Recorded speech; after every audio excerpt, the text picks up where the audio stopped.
Chapter 1. Invasion. The day after Seiya started training with Circe and Adenala, it occurs to me that I forgot to thank Ishtar, so I quickly head to her room. After knocking, I open the door and immediately bow. "I'm so sorry I didn't come to thank you sooner, great goddess Ishtar." "Oh, it's no trouble at all." Just as I expected, she doesn't hold it against me. She sweetly smiles at me while sitting in her wooden chair, knitting. Allowing the hero to be summoned with his memories intact was the least I could do. The rest is up to you and Seiya Ryuguin. Thank you so very much. After I convey just how grateful I am from the bottom of my heart, Ishtar stops knitting and looks at me.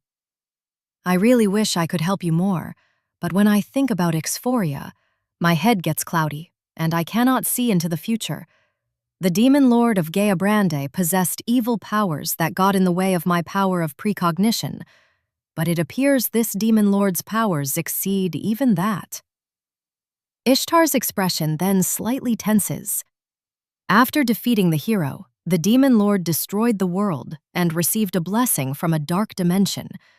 The demon lord, and indeed all monsters that live in Ixphoria, has possibly gained powers that far exceed the creatures of other parallel worlds. In addition, you will not be able to use your healing powers during this mission. It is easy to imagine just how difficult this will be.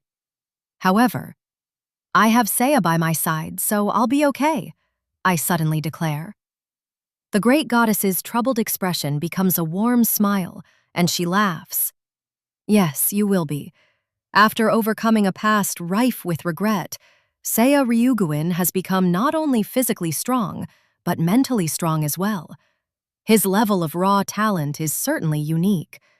But he does have a weakness. His growth speed is both an advantage and a disadvantage.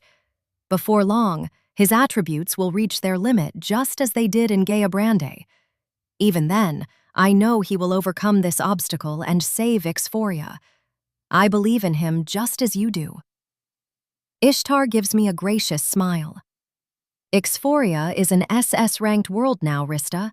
You are free to let Seiya Ryuguin train in the unified spirit world until he is ready to depart. After another deep bow, I retire from the great goddess's room. Thanks to my talk with Ishtar, I was able to look to the future with unclouded vision. Seiya might have gotten nicer, but I can't keep doting on him every second of the day. I won't be able to use my healing abilities this time around, so I need to find another way I can help. I want to be able to help the man I love, and that feeling is eating away at me. While Seiya trains, I decide to go have a chat with Arya so that I can learn more about Ixphoria. It may be a world forgotten to me, but the memories are probably vividly carved in her mind. I feel bad asking her about the world she failed to save, but this is something I have to know if I want to make things right. Arya seems hesitant to speak at first, but she slowly opens up. Rista, even now, I sometimes wonder what's going on in Ixphoria, so I peer into the crystal ball. She tells me that what she sees in the crystal ball is frightening. The world rests in the palm of the demon lord's hand. Entire continents have fallen under control of the demons. Humans have become little more than slaves or toys, or food. Great goddess Ishtar exploited an opening in the demon lord's magic and was able to create a starting point for you in a town known as Galvano. This town essentially creates and produces obedient slaves, but that's exactly why it's a relatively decent place for humans to live. At the very least, they won't be used as toys or food. So that's our starting point, huh? I nod while taking notes. Before I realize it, Arya is smiling broadly at me. You're really taking this seriously. I was a little worried at first, but it looks like you're going to be okay. Yeah, I just want to make myself useful so I can help Seiya. Arya places a finger on her chin and ponders for a few moments until she gently claps her hands together as if she's had an epiphany. That's it, Rista. I'll teach you the special ability Appraise. You can use it to check the condition of items and equipment. Appraise? Do I really need an ability like that? Ixphoria is ruled by the Demon Lord. Unlike other parallel worlds, there are almost no item or weapon shops run by humans. You will need to take care of getting items and weapons yourself, so you definitely need to learn appraise. I was worried I wouldn't be able to learn it, but it actually wasn't that hard once I got the hang of it. You basically just need to look at objects the same way you look at people when you use scan. I ended up mastering it in 2 days. I use appraise on the flower pot in Arya's room to test it out. Vase, a container for holding flowers. This vase appears to be made out of a ceramic material rare in the spirit world. Can be sold at a high price. Those words suddenly appear in my head. Wow, this is kind of fun. It reminds me of those video games people play in Seiya's World. You can adjust the writing style and customize appraise to your liking. Ha ha ha! I wonder what Seiya's going to say when he sees this. I skip all the way to the summoning chamber after leaving Arya's room. When I throw open the door, Seiya is glistening with sweat while trading wooden sword blows with Adenella. Meanwhile, Cerseus is at his side, passed out due to exhaustion. Oh, Rista. Seiya glances at me and stops sparring. Ah, I'm so sorry. I interrupted your training session. I don't mind if it's you, Rista. He's so sweet. Seiya, Arya taught me the special ability appraise. I can see how effective items and weapons are now. That'll come in handy. Use it well. His praise makes it feel like all the hard work I put into learning it was worth it. It feels so good I might melt. That's when I suddenly get an idea. What if I use appraise on Seiya? I secretly use appraise while reciting, "Show me what I want to know most about Seiya." Then I see the following information appear before my very eyes. Rista's love appraisal. Your love rating with Seiya, 90 points. Seiya thinks you're a very important person in his life. A tidbit of advice. Keep doing what you're doing and you'll be crossing the finish line in no time. Good luck. Whoa, this appraise ability is amazing. 90 points? That means we're basically joined at the hip. And I'll be crossing the finish line in no time? Is that my subconscious giving me advice?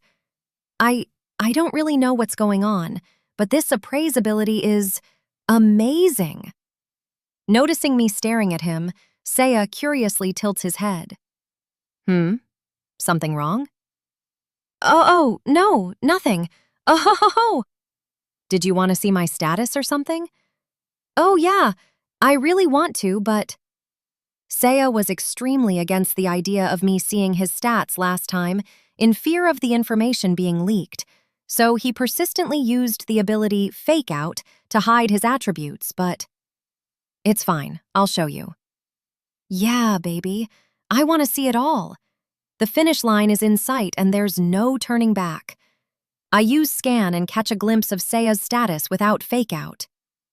Seiya Ryujin, level 51, HP 145,683 MP, 25,622, attack 72,888, defense 67,693, speedy 65,007, mag 28,765, Growurwal 669, resistance fire, wind, water, lightning, ice, earth, holy, dark, poison, paralysis, sleep, curse, instant death, status ailments. Special abilities: fire magic, level max, explosion magic, level 8, magic sword, level 9, EXP boost, level 15, scan, level 18, fake out, level 20, synthesis, level 7, skills: hellfire, maximum inferno, Phoenix Drive, Phoenix Thrust, Eternal Sword. Personality: overly cautious. I can't believe what I'm seeing. His attack power is already over 70,000, and his HP is almost 150,000. He's already strong enough to take on a C-ranked world. I'm sure SS-ranked worlds are hard, but I feel like he's ready. However, as if reading my mind, Seiya shakes his head. This isn't enough. At the very least, I need to be at the level I was when I defeated the Great Mother of Dragons. You mean max level? Yeah, the problem is what to do after that, though. If I don't surpass this limit, then I'm going to hit a wall in Ixphoria just like I did last time. Seiya seems to have the same worries as Ishtar. Obviously, he'll have to hit his limit before he can even think about surpassing it. I'm guessing that's why Seiya wants to reach the max level as soon as possible. By the way, I still haven't learned Flight, Atomic Split Slash, or Wind Blade, even though I learned those on a lower level before. What's going on? Special abilities and skills change depending on the principles of the parallel world. It looks like Flight can't be learned in Ixphoria.